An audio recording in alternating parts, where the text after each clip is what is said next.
Mais quel honneur, quel plaisir et quel privilège est-ce que j'ai aujourd'hui? Parce que je me trouve, rendez-vous compte que je vais rencontrer, nous allons rencontrer pour vous, nous allons zoomer sur une personne illustre. Une personne qui est à la base de l'élite du savoir congolais.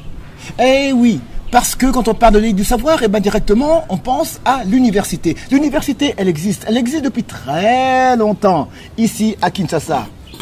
Vous la connaissez, il s'agit de ce qu'on appelle aujourd'hui l'Unikin. À l'époque, l'Ovanium. Alors aujourd'hui, j'ai l'honneur, le privilège, comme je vous l'ai dit tout à l'heure, eh ben, de recevoir, il s'appelle Papa Mbou Motale Bolamou Alidor. Connaissez-vous cet homme? Telle est la question. Si vous ne le connaissez pas, ben c'est une chance pour vous, parce qu'aujourd'hui, vous allez découvrir l'une des personnes qui a vécu, qui était là, qui a connu, et qui était au moment où cette université a été construite. Oui, je dis bien construite. Et de là, eh bien, lui, c'est un ancien du collège Saint-Joseph, que nous appelons aujourd'hui Alikia.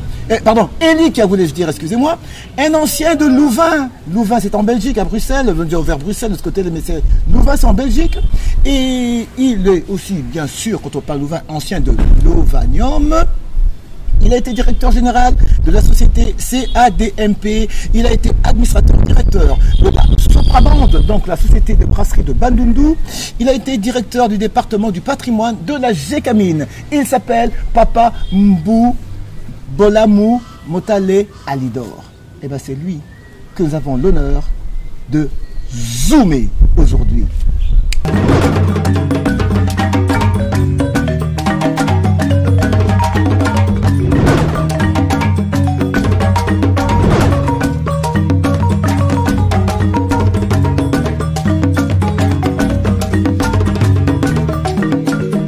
Papa Mbou, mais je vous dis d'abord bonjour, salut et vraiment un maximum de respect. C'est un honneur, un privilège pour moi d'être en face de vous. Je ne sais pas quoi dire. Comment est-ce que je dois dire bonjour à une personne comme vous? Mais vraiment c'est un honneur. Merci, monsieur Kamango. Merci. Je suis à votre disposition pour toutes les questions que vous voudrez me poser. Eh bien, merci. Alors, je vous ai présenté à ma façon, mais si maintenant je vous demandais à vous-même de vous présenter, Papa Mbou, comment allez-vous vous présenter voilà, vous-même? Vous-même, comment allez-vous vous présenter vous-même? Je vais faire un tout petit parcours. Je suis né dans un petit village de Maïndombe, territoire de Koutou, du nom d'Iyembe, le 3 mars 1933. Donc aujourd'hui j'ai 89 ans et si Dieu le veut, j'aurai 90 ans au mois de mars prochain. J'ai fait mes études primaires à Koutou. Après l'école primaire, j'ai fait 2 années au petit séminaire de Bokoro. Je pense que tout le monde connaît un peu ce petit séminaire-là, d'où est sorti aussi le cardinal Monsengo. J'ai fait 2 ans au petit séminaire de Bokoro. Je suis descendu ici à Kinshasa en 1948. À Léopoldville. Léopoldville à l'époque. À Léopoldville à l'époque, oui. Mais vous savez, à l'époque, hein, les deux noms continuaient à l'intérieur. On dirait Kinshasa. Je suis entré au collège de Saint-Joseph, aujourd'hui Elikia. J'ai fait la section commerciale.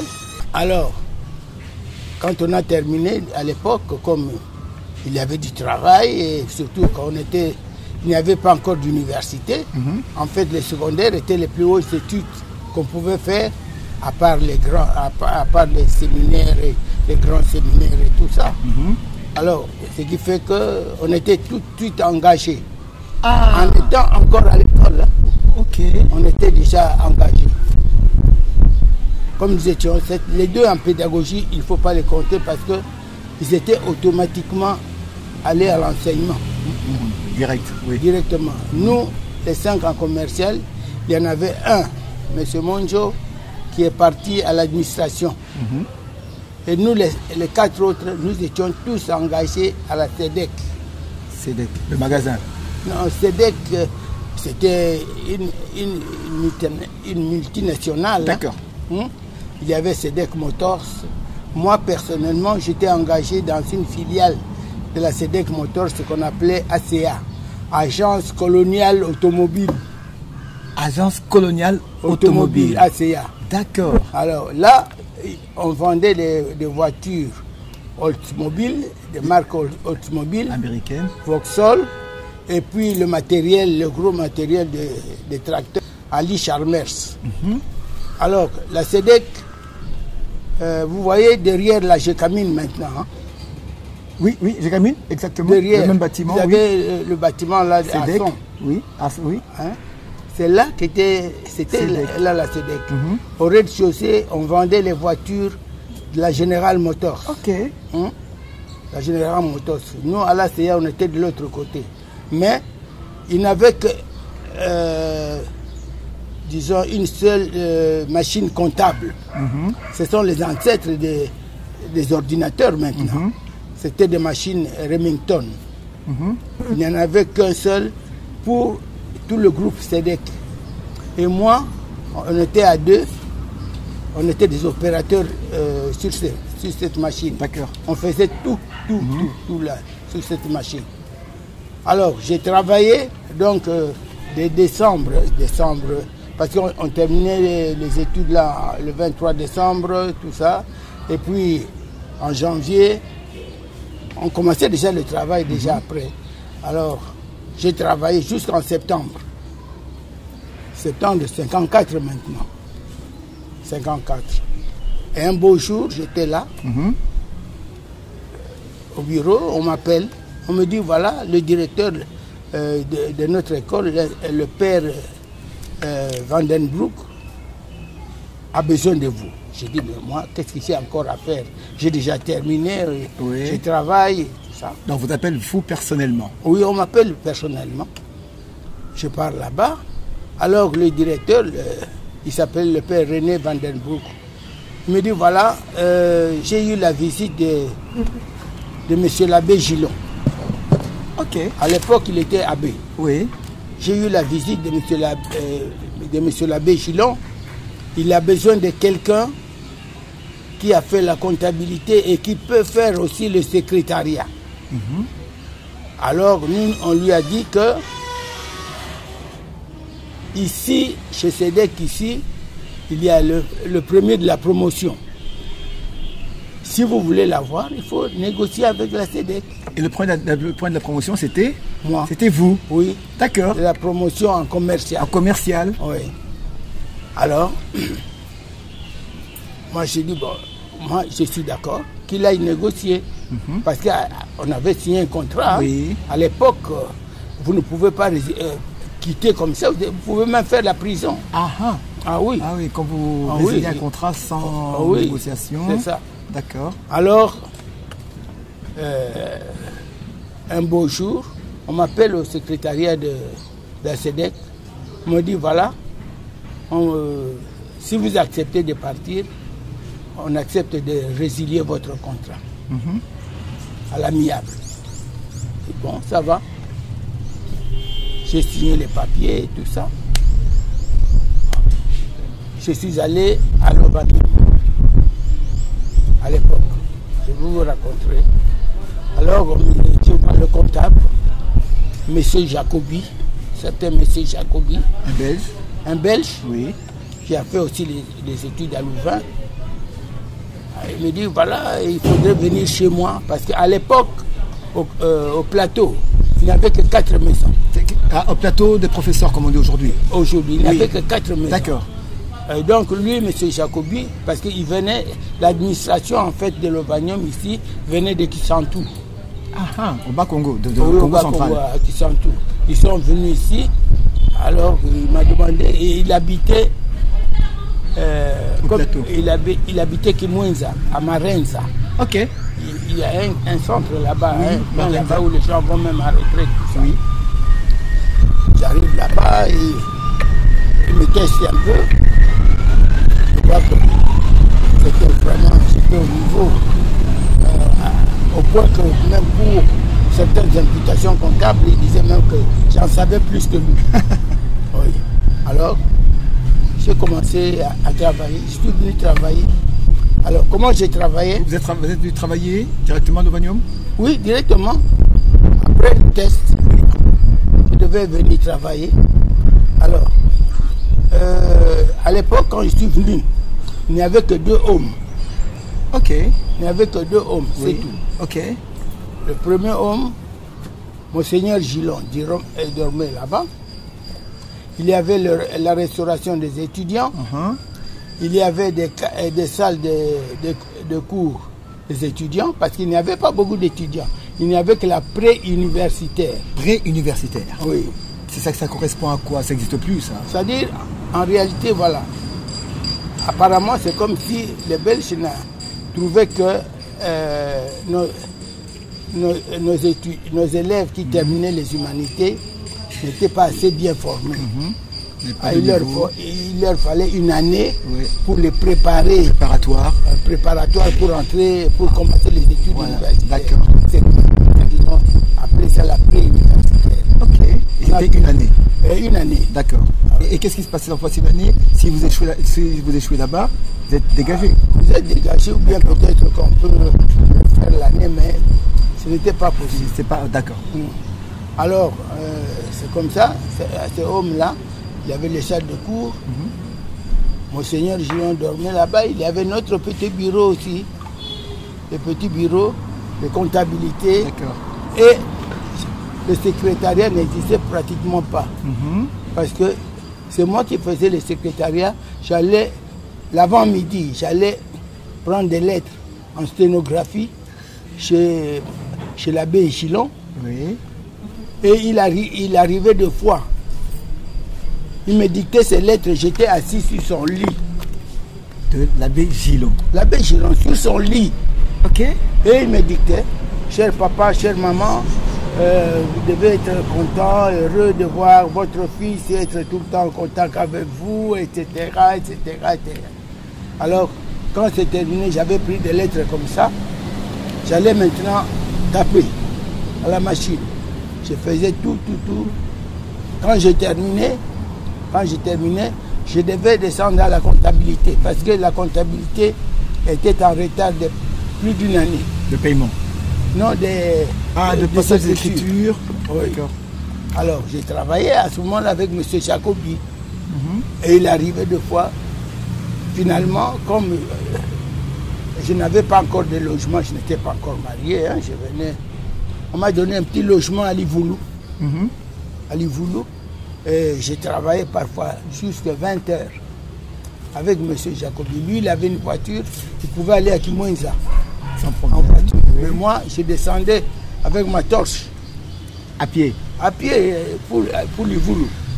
Du campus? De l'Ovanium? Oui, en descendant là, il y avait un petit camp de travailleurs là. Alors moi, on m'a donné un petit logement là-bas. Et j'ai travaillé comme ça. Et petit à petit, l'université avançait et Monseigneur Gillon aussi évoluait aussi. Pour un peu parler justement de Gillon, Luc Gillon, vous l'avez connu abbé? Oui, quand il est venu à l'Ovanium. Oui. Parce que l'Ovanium, en fait, ce n'est pas lui qui a commencé. Hein. Je vous avais dit que ça avait commencé à Kisantu. Et à Kisantu, ce sont des jésuites. D'accord. Et quand ils sont... celui qui est venu ici, le premier, c'est un père jésuite. Je ne connais plus le nom, je pense... Maurice Schurman. Schurman, oui. Maurice. Oui. Alors après, c'est Gillon qui... je pense que, vous savez, dans cette histoire-là, souvent, les jésuites, on les considère un tout petit peu comme sectaires. Hein. D'accord. Alors ils ont préféré avoir un prêtre séculier. D'accord. Ils ont fait appel à l'abbé Gillon. De là, parce qu'il y avait évidemment, il y avait Maurice Schurman, il venait de Kisantu, Donc c'est lui qui a Oui, commencé. oui, c'est lui qui a commencé ici. D'accord. Oui, après. Le chantier, et tout. Après, je pense qu'il a dû partir, on a dû le faire partir. Il est parti, je pense, vers Bukavu là-bas. D'accord. Oui, oui. Et c'est. Et c'est à partir de ce moment-là, quand moi je suis arrivé, Oui. j'ai trouvé l'abbé Gillon déjà. Il est encore abbé. Il était encore abbé. Donc je l'ai vu comme abbé, comme chanoine, et puis monseigneur. D'accord. Oui. Donc vous avez connu Luc Gillon. Oh, oui, oui. Parfaitement. Donc, comment, votre relation était comment? C'est comme vous êtes devenu copain? C'était comment? Non, ben, vous savez, nous on était encore jeunes. Hein. Oui. Lui, il était déjà. C'est un grand monsieur. C'est un grand monsieur, mais un homme très, très, très dynamique. Ok. Qui voulait vraiment, on sentait qu'il voulait faire de l'Ovanium quelque chose. Oui. Et justement, maintenant, quand vous êtes venu là auprès de lui, vous écrivez ses lettres, tout ça, vous êtes pratiquement comme son secrétaire et tout le secrétariat, la comptabilité. Et de là, comment ça s'est passé, les travaux, jusqu'à ce que en 1953, 54, là, ça a débuté les premiers cours. Les premiers cours ont commencé en quelle année à l'Ovanium? À l'Ovanium, quand moi je suis arrivé, c'était l'après. Je pense que ça doit avoir commencé soit en 55, les premières années de l'université, quoi. D'accord. Et à partir de là, on a commencé à avoir des professeurs, d'autres professeurs. Justement, quand des professeurs, si vous sans vous couper la parole, des professeurs, quels étaient les premiers professeurs qu'il y avait à l'Ovanium? Moi, quand je suis arrivé à l'Ovanium, oui, le premier professeur que j'ai trouvé là-bas, c'était en fait, c'était pour la pré-U, hein, la pré-universitaire. D'accord. J'ai trouvé M. Van Kouali et Mme Van Kouali. M. Van Kouali, je pense que tous les deux donnaient cours de chimie. Madame donnait cours peut-être de mathématiques et monsieur cours de chimie. Il y avait M. Vanous, un philosophe. Il y avait un professeur là, un tout vieux là. Le nom. Non, c'est le mal, ça fait pas longtemps. Mais alors, juste une petite parenthèse, Papa Mbou. Papa Mbou, vous avez vécu l'époque coloniale. Oui. Vous avez connu cette époque-là. Oui, tout à fait. Donc vous avez connu l'époque. En fait, vous avez traversé pratiquement toutes les époques parce que vous avez connu l'époque coloniale, vous avez connu l'époque de l'indépendance. Oui. Donc après le post-colonial, comme on dit, vous avez connu Kasavubu, donc Kasavubu Lumumba, Mobutu, Kabila père, Kabila fils, et maintenant Félix Tshisekedi. Vous avez connu la première république, la deuxième république, et maintenant la troisième république. Oui, et vous êtes toujours là. Waouh! Oui. Mais aujourd'hui, quand vous sortez, quand vous regardez le monde aujourd'hui, comment vous sentez-vous? Vous n'avez pas l'impression d'être une sorte d'extraterrestre dans le monde d'aujourd'hui?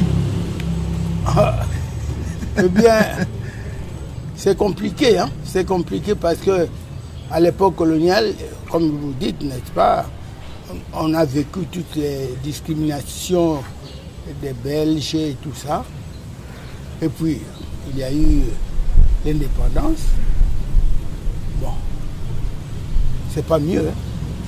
Voilà, justement, pour revenir maintenant sur l'époque des coloniales, sur la colonisation, vous qui avez vécu ça, je ne sais pas si je dois dire, vous qui avez eu l'honneur de connaître ça, enfin je dis ça parce que nous on n'était pas là, mais vous qui étiez là, oui. C'était comment là? C'était les blancs d'un côté, les noirs d'un autre, c'était chicotte, oui, matin, midi, soir, c'était comment cette époque-là coloniale? Nous, bon, c'est ce qu'on sait, c'est que c'était vraiment... C'est-à-dire, voilà, il y avait d'un côté, il y avait une certaine discipline. Une certaine discipline. Parce qu'à l'époque ici, à 21h, à l'époque, 21h, tout était fermé. C'est-à-dire? Les bars, tout fermé. Oh, ok, donc... 21h, terminé.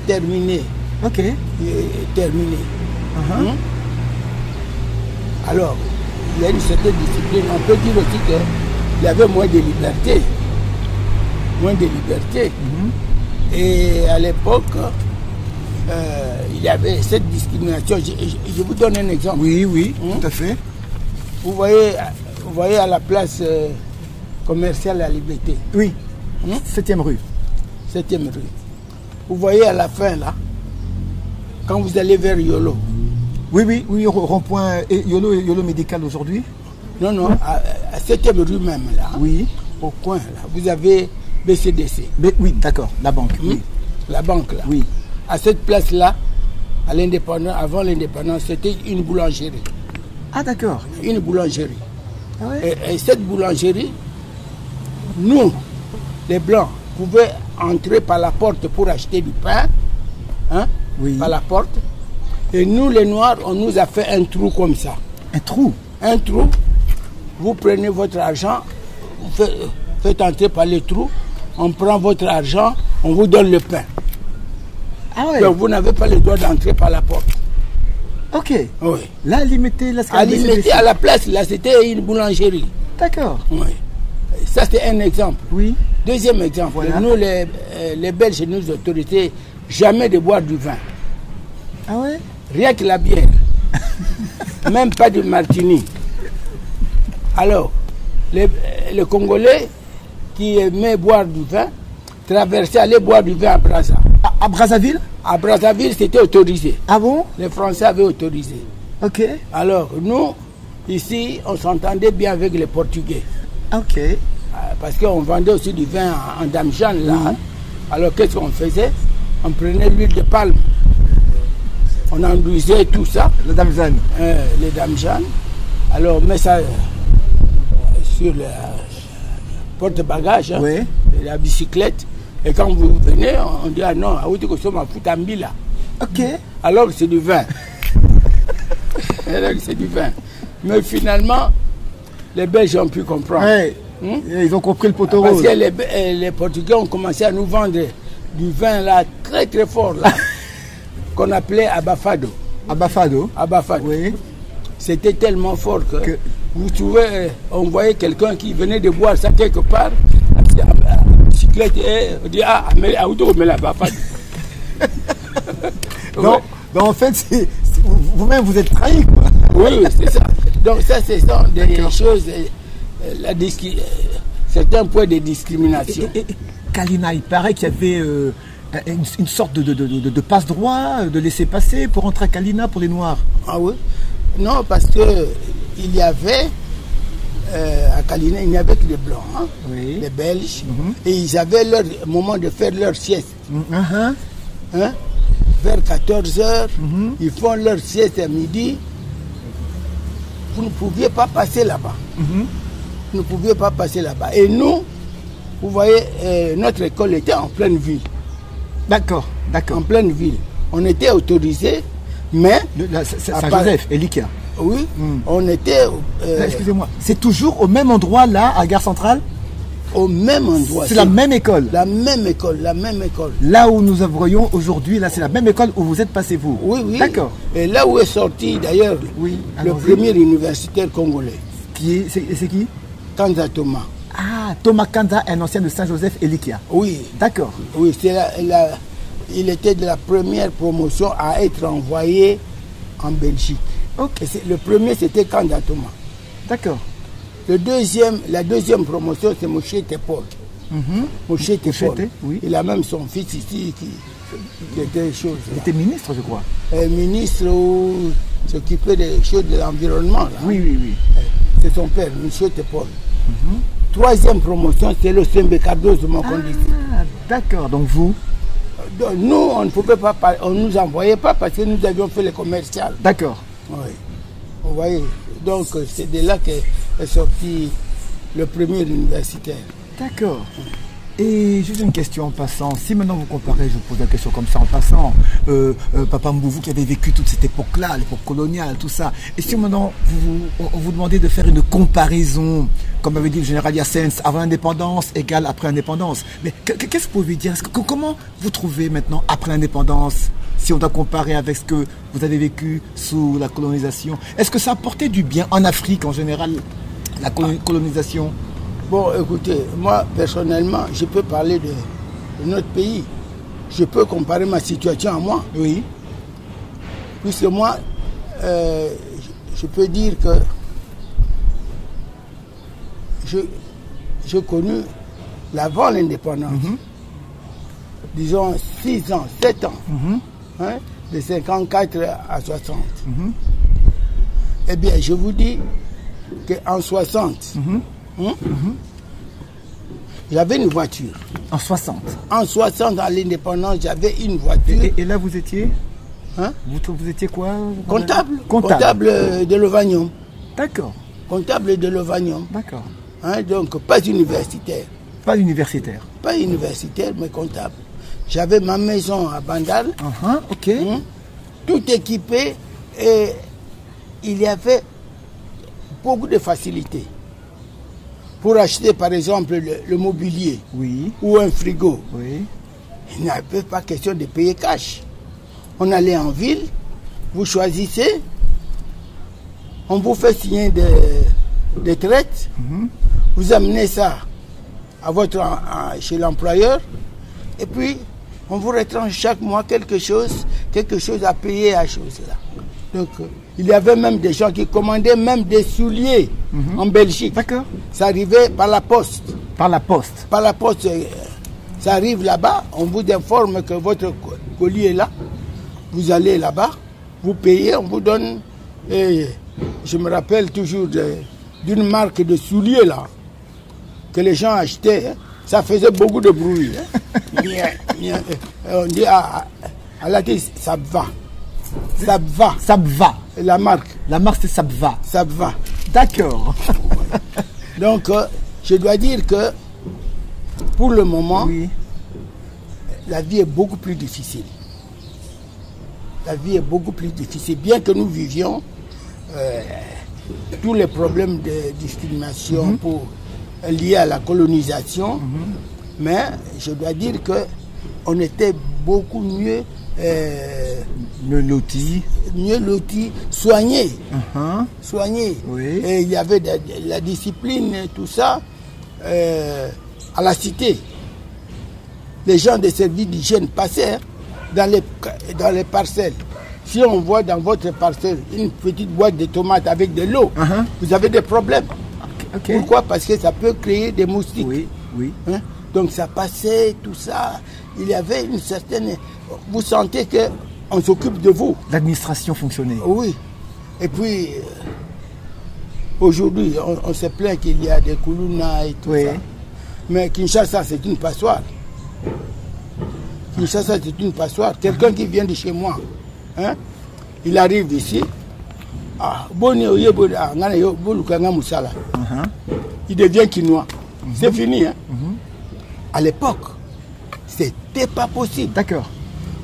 Quelqu'un qui vient de chez moi, hein, il veut venir à Kinshasa. Il doit avoir ce qu'on appelait signé. Donc, sur sa carte d'identité, on doit mettre une mention là, il part à Kinshasa. D'accord. Dès que vous arrivez ici, vous devez vous présenter chez le chef de quartier. Le chef de quartier sait que vous êtes là et dans 15 jours, dans 1 mois, vous devez rentrer. D'accord. Hein? Et c'est fait comme ça. Et si vous ne rentrez pas, on vient vous chercher, vous devez rentrer. D'accord. C'est comme ça que la population n'augmente pas. Hein, on ne pouvait pas augmenter comme ça. On savait qui était moi-même. Hein, je venais du village, comme je vous ai dit. Je suis arrivé ici. Je n'ai jamais eu une carte d'identité. Un simple papier provisoire. Ok. C'est seulement à la dernière année. La dernière année, on nous a recensés, nous autres qui n'avions pas de parents ici. On nous a recensés, on nous a amenés à la population noire. Population noire. Oui, le bureau, vous voyez, le stade de Martyrs. Oui. Le bâtiment là, il y a un vieux bâtiment là. Jusqu'à la police, gendarmerie, je pense. Non, c'est vraiment derrière là, un grand bâtiment là. C'était la population noire. C'est là que c'était, comment dirais-je, on recensait... L'administration coloniale. Oui, l'administration, disons un peu comme l'hôtel de ville. D'accord, d'accord. Un peu comme l'hôtel de ville. Pour les mariages, on allait là-bas et tout ça. Et pour aller au service militaire, on passait là-bas. Ok. Et c'est là, à la dernière année, on nous a amenés là-bas. pour nous donner des cartes d'identité. Ok. Parce qu'on était sûr que nous allions avoir du travail. Après avoir terminé, on a du travail. C'est seulement en ce moment-là qu'on a eu notre carte d'identité. Ok. C'est pour dire que tout ça a été contrôlé. Mais aujourd'hui, plus rien. Passoire. Passoire, tout le monde peut venir. Alors Papa Mbou, ici, nous sommes ici dans votre résidence, une belle résidence. Nous sommes au quartier Rigini. Oui. Alors, nous, on nous a toujours raconté que il y aurait eu un certain Monsieur Rigini, qu'il aurait existé. C'est vrai ou c'est faux? Eh bien, monsieur Rigini, c'était même un ami. Vous avez connu Monsieur Rigini? Monsieur Rigini, je l'ai connu. Non. Vittorio. Ok. Vittorio était un Italien. Un Italien. Un riche Italien. Tout ce que vous voyez ici. Oui. Hein, le bois noir, le wenge que vous voyez là un peu partout, c'est lui qui les a plantés. Hein. Ah bon? Ah oui, c'était sa concession. C'était sa concession. Sa concession à lui. Sa concession à lui. Ah ouais? Alors, ici, comment nous avons eu ça? Monsieur Rigini, Monseigneur Gillon a contacté Monsieur Rigini. Il dit voilà, je voudrais avoir construit un quartier pour mes cadres supérieurs, les professeurs et tout ça. Alors, M. Rigini lui a donné ses parcelles gratuitement. Ah bon? Gratuitement. On n'a pas acheté, Monseigneur Gillon n'a pas acheté tout ici. Oui. Et ici, chez moi, mon voisin, c'est Malou. Le professeur Malou, le savant congolais. Oui, savant. Oui. Et après lui, c'est M. Mpassé. Oui. M. Mpassé. Ici, à côté, c'est le commissariat aux sciences nucléaires. Ah, le Crène. Le Crène, oui. C'est ça. Ce sont les maisons. Je vois les bâtiments, même les bâtiments de l'État, oui. Ah, oui. Oui. Et malheureusement, ça a été spolié. Oui, ça se voit. Malheureusement. Malheureusement. Un peu plus bas, il y avait Feu Pinga Kassenda. Oui. Professeur Pinga Kassenda. Et le professeur Gabembo. Vous avez là-bas professeur Gazadi. Et tout. C'était le quartier. Oui, le quartier des professeurs et des cadres supérieurs. De côté, Niembo Chabani. Oui. Oui. C'est ça. D'accord. Oui. Donc, Rigini, vous l'avez connu? Je l'ai connu très bien. Et c'était quoi? C'était un homme d'affaires? Il était qui? Un grand homme d'affaires. Ah, ok. Vous voyez, par exemple, en ville, oui, sur le boulevard. Du 30 juin, oui. Face à face avec la SONAS. Oui. Vous voyez l'immeuble là, qui devient l'immeuble de l'INSS ou quoi? Face à face. Oui, en fait, la SONAS. Face à face, comme ça. Oui. C'était l'immeuble de M. Rigini. Ok. Ça s'appelait l'immeuble Grameco.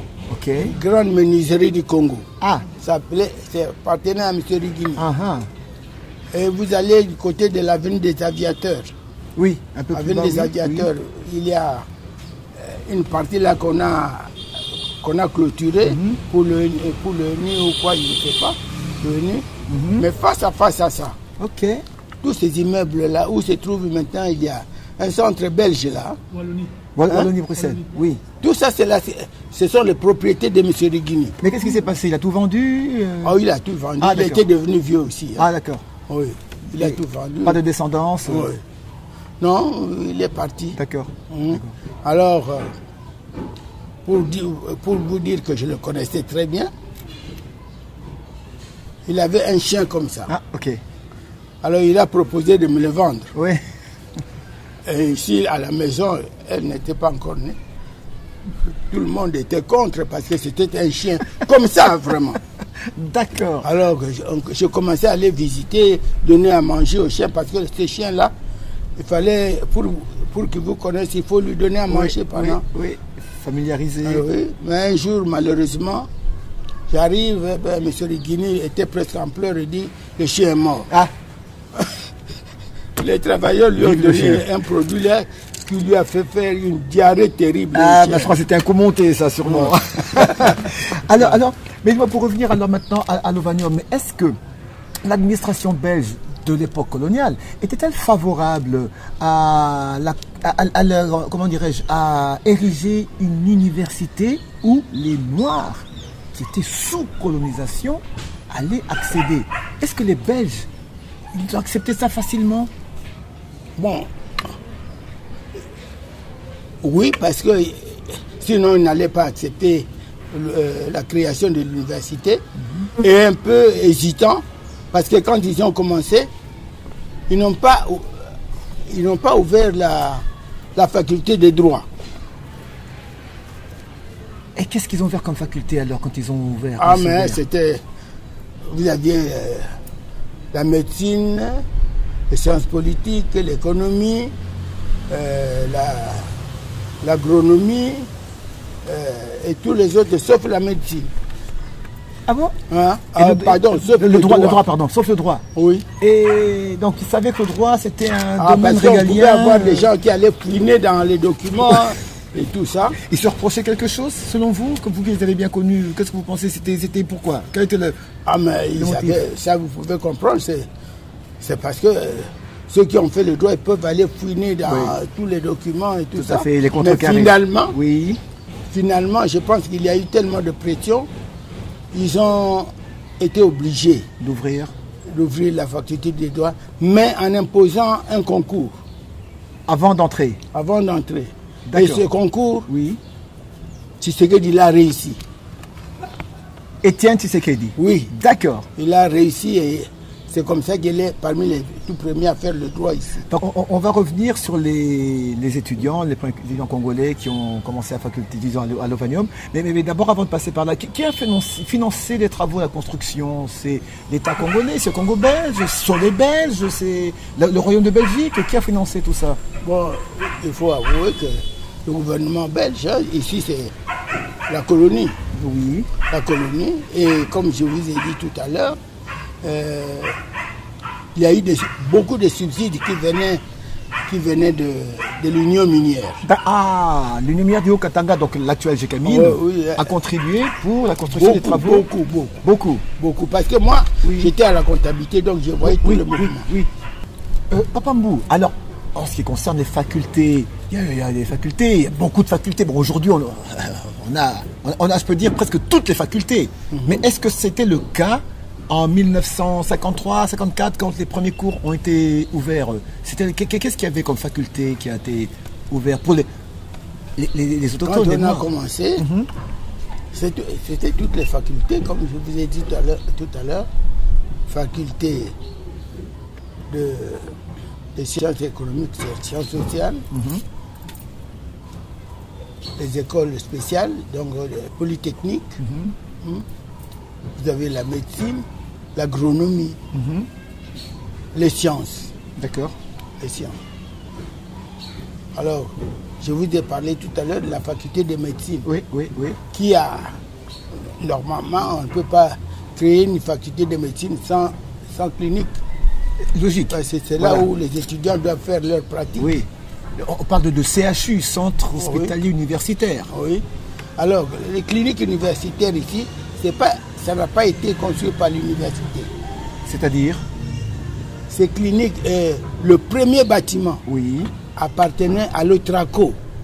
Otraco, Onatra aujourd'hui. Onatra. Onatra, et même maintenant ça a changé, Société de transport et tout ça. Oui, SCTP, voilà. Attendez. Vous voulez dire que les cliniques universitaires appartenaient... Le premier bâtiment appartenait à l'Otraco, donc... à l'Onatra.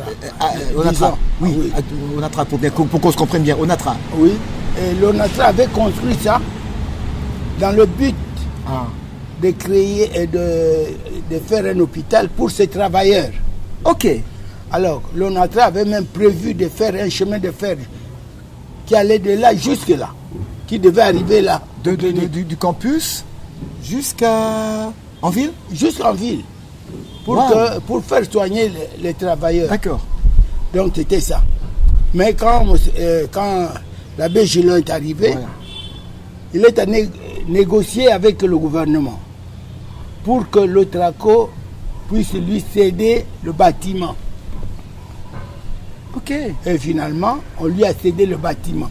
Ah bon? Oui. Et c'est comme ça que, en ce moment-là d'ailleurs, l'Otraco avait fini tous les bâtiments, mais il n'était pas encore installé. Ok. Il n'était pas encore installé. Et Gillon a saisi la balle au bon, et bien, il a pu avoir ça. Et tout ce que vous voyez là, ce sont des annexes. Oui, oui. Des oui. annexes. Mais le bâtiment principal, ça appartient à l'ONATRA. Incroyable. Ouais. Incroyable. Ouais. Donc ce bâtiment appartient à l'ONATRA. Oui. Et il y a une négociation entre Monseigneur Gillon Oui. et l'administration de l'Otraco pour alors Oui, qu'on cède surtout le gouvernement. le gouvernement. Parce que l'Otraco, c'est une société d'État. Oui, tout à fait. Oui. Oui. Et là, évidemment, tout ça s'est passé avant l'indépendance. Oui, avant l'indépendance. Et le nom Lovanium, ça vient d'où ça, Lovanium? Le Vanium, en fait, ça vient de Louvain. Ça vient de Louvain. Louvain de Belgique, oui. Louvain de Belgique, c'est une université catholique. Catholique, quand UCL. Quand ils ont commencé, c'était une université catholique. Ah oui, effectivement, parce que c'est l'université catholique quand ça a commencé. Oui, oui. D'accord, d'accord. Donc, donc le nom Lovanium vient de Louvain. Il vient de Louvain. D'accord. Parce que quand on entend Lovanium, moi personnellement, la première fois que j'ai entendu Lovanium, j'ai cru que c'était un médicament. Imodium, voilà, c'est un médicament. Mais pourtant, c'est le centre du savoir. Mais alors, ce qu'il faut bien rappeler, c'est que Lovanium ici, chez nous, a été construit plutôt. Les premiers cours ont commencé en 1954. Oui. Et j'ai découvert dans les documents que ça commençait 529 ans après Louvain. C'est ce que j'ai fait dans mes recherches. 529 ans. Oui, oui, parce que l'université de Louvain a commencé en 1400 ou quoi. Waouh. Ah ben voilà. 1400 et quelques. Hein. Donc en fait, nous, on n'existait même pas, quoi. Oui, non, non. Nous, on ne sait même pas. On vivait dans des troubles. Exactement. Alors, Papa Mbou, les premiers locaux ont été carrément construits. C'est en 1952-53, ok, tout ça, les premiers. Et puis les premiers bâtiments, disons dans les années, ça a commencé. Hein, les deux premiers bâtiments, c'est le bâtiment de faculté des sciences économiques et sociales et faculté des sciences. D'accord. Ça sont les deux premiers bâtiments des facultés. Ok. Et là, on concentrait un peu tout là-bas. Hein. Oh, ah, d'accord. Donc, quand vous êtes arrivé, oui. Quand vous êtes arrivé, là, tout fraîchement, ce que vous avez trouvé, c'est... Ces deux hommes-là, c'est tout. D'accord, d'accord. Oui. Et comment dirais-je, l'église, la cathédrale Non, c'était bien après, après. Et la piscine? La piscine aussi bien après. Ah, d'accord. Parce que je vous ai dit que quand je suis arrivé, oui. Il n'y avait que 4 bâtiments, 4 villas. 4 villas plateau des profs. Il n'y en avait que 4. Ok. Oui. Et qui existent toujours, heureusement. Qui existe toujours, heureusement. Ça existe toujours, mais après c'est... Oui, c'est élargi. Oui. Parce qu'il faut dire, les constructions de l'époque, c'était... C'était costaud même, ça. Ça c'est costaud, hein. C'est depuis 40 ans. Hein. C'est cette maison. Ah oui. Plus de 40 ans. Oui, laissez-moi faire rire, c'est-à-dire que les constructions d'époque, c'était pas comme les constructions des Chinois aujourd'hui. Ah, c'est ça. C'était pas du chinois. Ah, c'est ça. Et c'est-à-dire qu'en 1954, les cours qui commencent et tout est lancé. Oui. Et puis, en 1958, on a les premiers diplômes. Oui, les premiers diplômés de Lovanium. Les premiers diplômés de Lovanium en 1958, avant l'indépendance. Oui. Les tout premiers. Les tout premiers, oui. Et il a fallu pour cela, pour une certaine crédibilité, oui. On a envoyé beaucoup de professeurs de Louvain, de l'ULB et de Liège, hein, de grandes universités belges, assister aux défenses. Non, aux examens, aux interrogations. D'accord. Les étudiants ici. D'accord, pour valider. Pour valider, voilà. Alors maintenant, qu'est-ce que j'aimerais vous poser? Les premiers cours 1954, les premiers diplômes 1958, ce qui veut dire 4 ans. Oui. Mais c'était quel genre de diplôme? 4 ans. À l'époque, les licences, hein, d'abord, à l'époque, on n'avait pas de graduats. D'accord. On avait des candidatures. Candidature. La première année, c'était la première année de candidature. La deuxième année, c'était la deuxième année de candidature. La troisième année, c'était la première année de licence. La quatrième année, c'était la deuxième année de licence. Et on était licencié. Directement. Directement. Et ainsi, la même chose pour le droit. Mais pour le droit, on avait le système belge. C'est-à-dire? C'est-à-dire un peu la même chose. Après 4 ans, au lieu de sortir licencié, on est docteur en droit. Ah, ah ouais? On est docteur en droit. Ok. Donc on est docteur en droit sans thèse. Ah ouais? Sans thèse. Ok. Et c'est le cas Voilà. de Etienne Tshisekedi. Donc, après 4 ans, On devient docteur en droit. ah donc c'était pas le doctorat comme le cursus actuel. Non. C'était non. ce qui correspondait à l'administration à belge. À une licence. À une licence. D'accord, d'accord. Et de là, vous avez bien dit les premiers professeurs et tout. Et puis, quels sont maintenant, si vous pouvez vous souvenir, quels ont été. Est-ce qu'il y avait beaucoup d'inscrits la première année? Beaucoup d'inscrits congolais? Pas beaucoup parce que c'était vraiment strict. Hein. Ok. C'était strict. À l'époque même, à un certain moment, parce qu'après, hein, après quelques temps, on a dû admettre ceux qui avaient terminé les humanités ici, d'entrer directement à l'université. D'accord. Mais avant cela, ils devaient tous passer par la pré-universitaire. Ah, ok. Vous voyez? Oui. Là, C'est ça. là, c'est clair. Papa Mbou, alors en évoluant, tout en évolué, maintenant nous sommes indépendants. Il y a eu Kasavubu qui est passé, Kasavubu de Lumumba, puis Mobutu prend le pouvoir et Mobutu s'installe. Maintenant, en 1971, le président Mobutu décide de fusionner les universités. Vous avez vécu ça, vous étiez là, quand il a créé l'UNASA, l'Université nationale du Zaïre, voilà. Oui. Maintenant, cette fusion-là, qu'est-ce que ça a apporté au pays? Bon, c'est compliqué parce que là, disons, avant, chaque université avait pratiquement des initiatives privées. Ils pouvaient s'adresser, investir par là et tout ça. Par exemple, le Vanium avait la fondation Université Le Vanium. Qu'est-ce que cette fondation faisait, par exemple? Nous, quand on était arrivés d'Europe, et tous ceux qui étaient déjà ici aussi, les cadres supérieurs et les professeurs, la fondation Université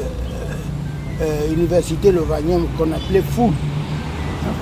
Ah, oui, full, d'accord. FOUL, donnait un certain, mettait un certain montant à la disposition de Le Vanium, de l'université, pour payer une partie en devise des salaires des Congolais. D'accord.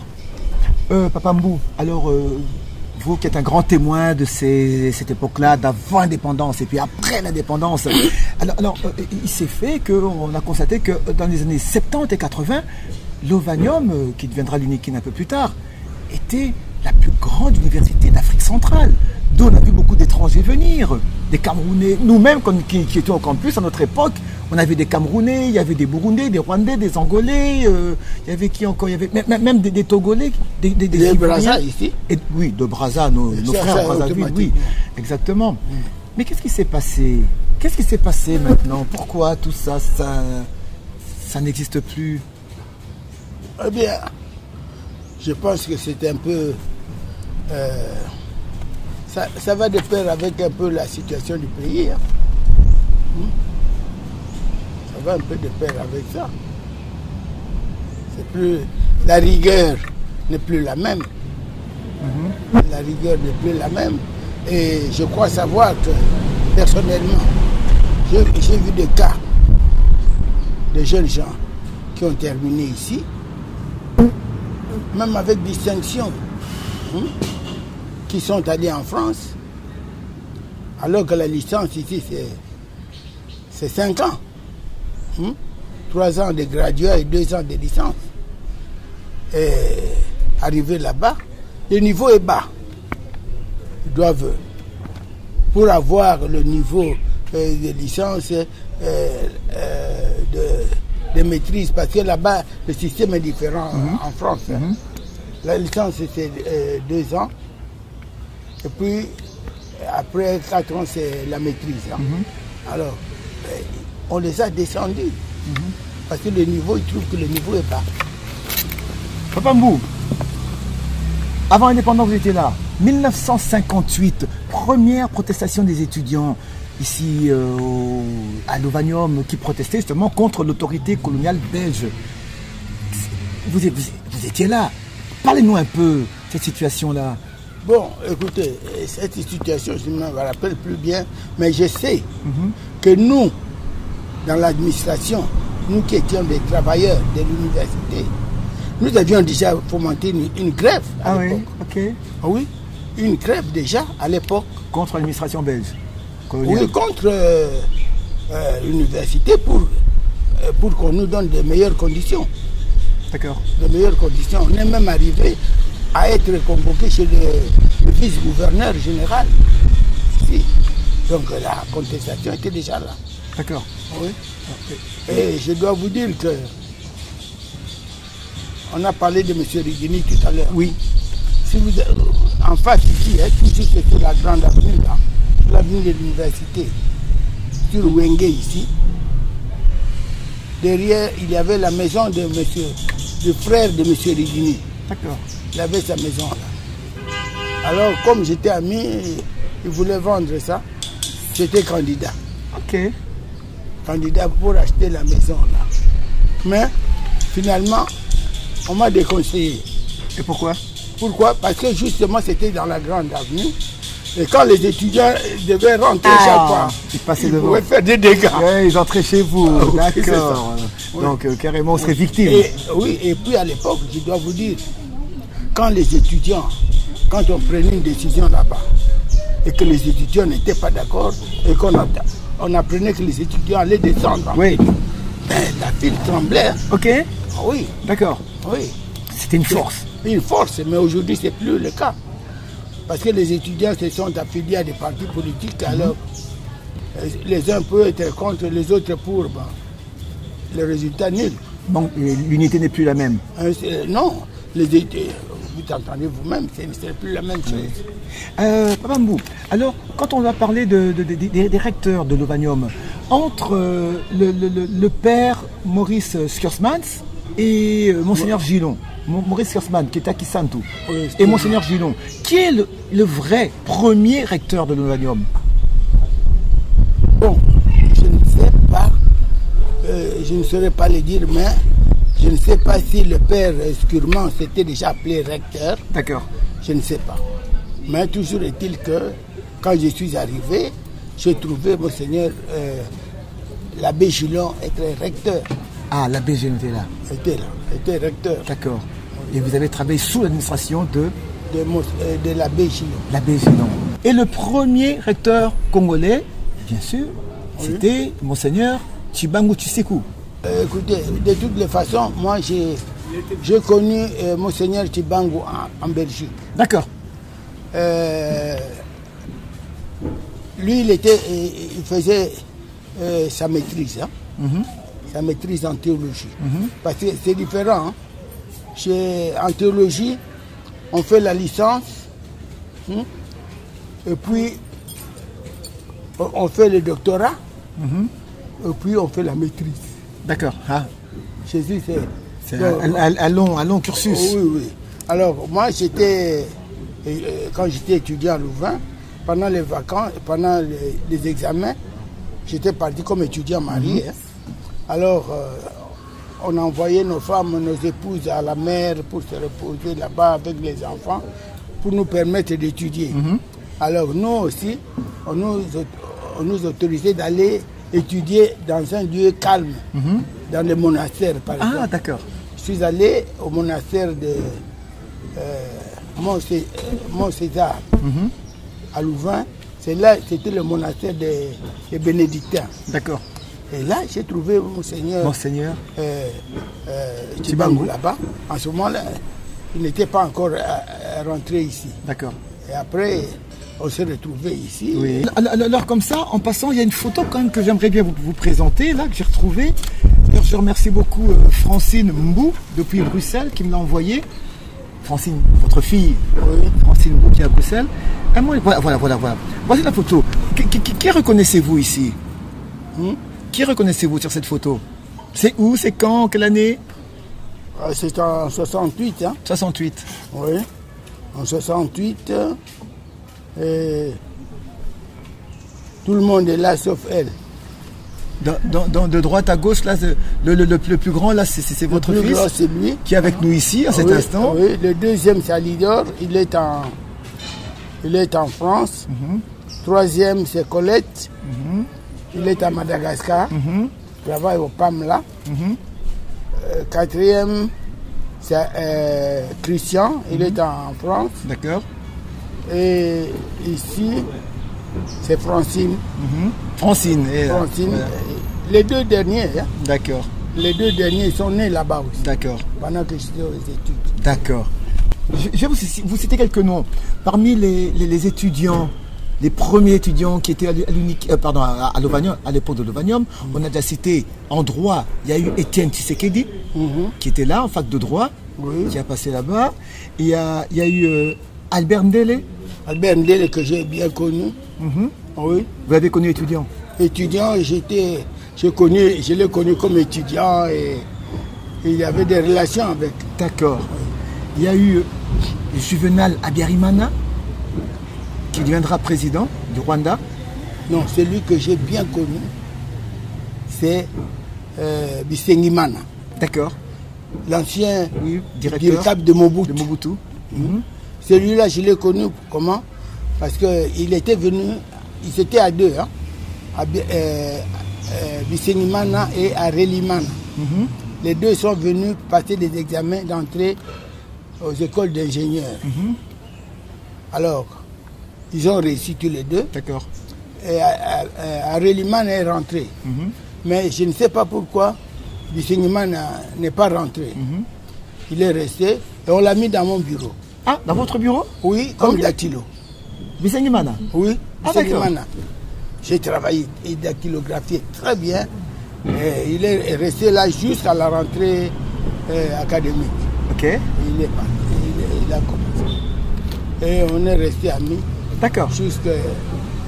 Jusqu'après. D'accord. Il y avait aussi Emoni Mondanga. Oui, je l'ai connu, mais je ne l'ai pas connu comme étudiant. Ah, d'accord. Ouais. Il y avait Mbati Batia. Je ne l'ai pas connu comme étudiant. D'accord. Mais vous l'avez connu dans votre parcours. Oui. Et vous avez d'autres noms comme ça que vous pouvez nous citer, qui ont versé, parce que faut le dire, Lovanium, c'est le foisonnement de l'élite politique congolaise, l'élite, voilà. toute l'élite. Le problème est celui-ci. Hein. Il y a eu ici à les professeurs ici au campus, au campus, il y a des professeurs qui ont commencé, qui ont fait leurs études d'université ici. Il y en a d'autres qui ont fait leur parcours ailleurs, mais qui sont venus comme professeurs ici. D'accord. Je vous donne l'exemple du professeur Gabembo. Professeur Gabembo n'a pas fait l'université ici. Il était au séminaire à Rome. À Rome, et puis il a quitté. Il a fait ses études de philosophie en Suisse. Et puis il est venu comme professeur ici. Paix à son âme, il est parti. La plupart de ceux que je cite maintenant sont partis. Oui. Notre grand voisin ici. Voilà, le professeur Malou.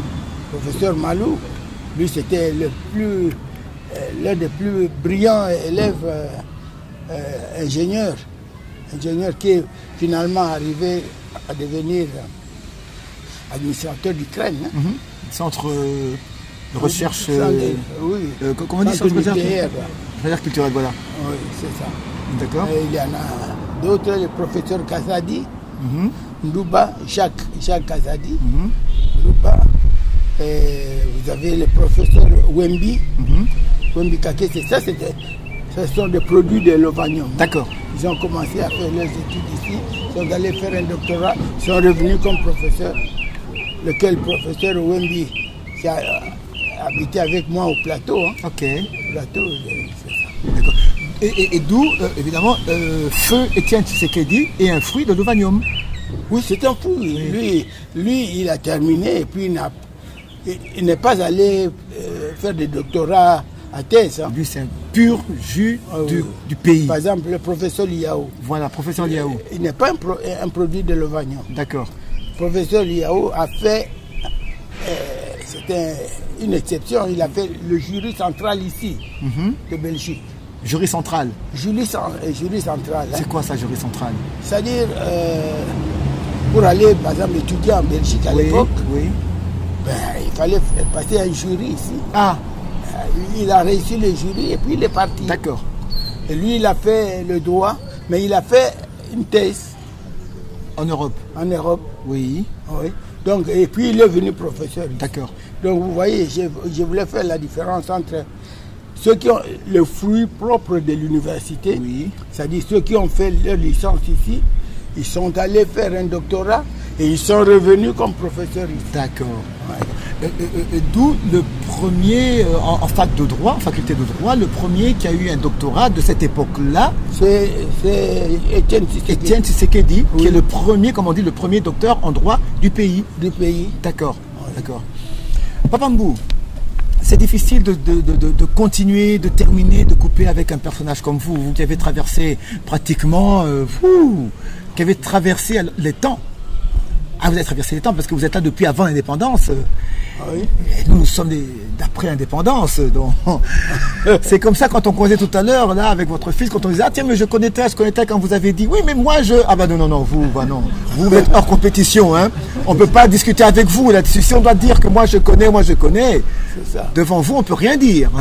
Alors de ce côté-là maintenant, malgré tout, pour clôturer notre entretien, qu'est-ce que vous souhaiteriez dire pour la postérité, ceux qui viennent, ceux qui viendront, au niveau où vous êtes arrivé, vous êtes un patriarche, un homme sage. Alors avec tout ce que vous avez vécu et traversé, qu'est-ce que vous pouvez dire maintenant à tous ceux qui vous suivent? Et j'aimerais bien pour ça que vous regardiez la caméra ici. Directement, là, vous pouvez parler directement. Je veux dire ceci, les temps sont durs, l'avenir c'est pour vous, les jeunes. Parce que nous, je me rappelle des conseils d'un professeur à Louvain, le professeur Vasse. Quand il lui donnait des conseils et tout ça, il disait toujours, il dit voilà monsieur, ça c'est pour vous. Hein. Quant à moi, l'avenir est derrière moi. Mais vous, les jeunes, vous devez savoir l'avenir c'est vous. Il faut vous battre pour votre avenir, pour l'avenir de vos enfants aussi. Parce que vous êtes en train de nous remplacer. Vous avez déjà remplacé. Parce que nous autres, il y a quelqu'un qui me dit, ceux qui ont 90 ans, qui ont plus de 90 ans, sont 5% dans le monde. Donc une minorité, et la majorité c'est vous autres. Donc vous devez vous battre pour un avenir meilleur, pour vous, pour vos enfants. Et rien ne peut s'obtenir sans sacrifice. Mesdames et messieurs, je n'ai plus de commentaires à faire. On a fait, comme on dit, le tour du potier. Vous savez, il y a des personnages qu'on rencontre dans la vie et avec qui on ne sait pas par où commencer, on ne sait même pas par où finir, tellement la matière, elle est vaste. Mais quoi qu'on en dise, ça, c'est ce qu'on vous avait dit, on a dit, on est venu, on a vu et on a zoomé pour vous avec aujourd'hui Papa Alidor Mbou. Ça a été un énorme plaisir.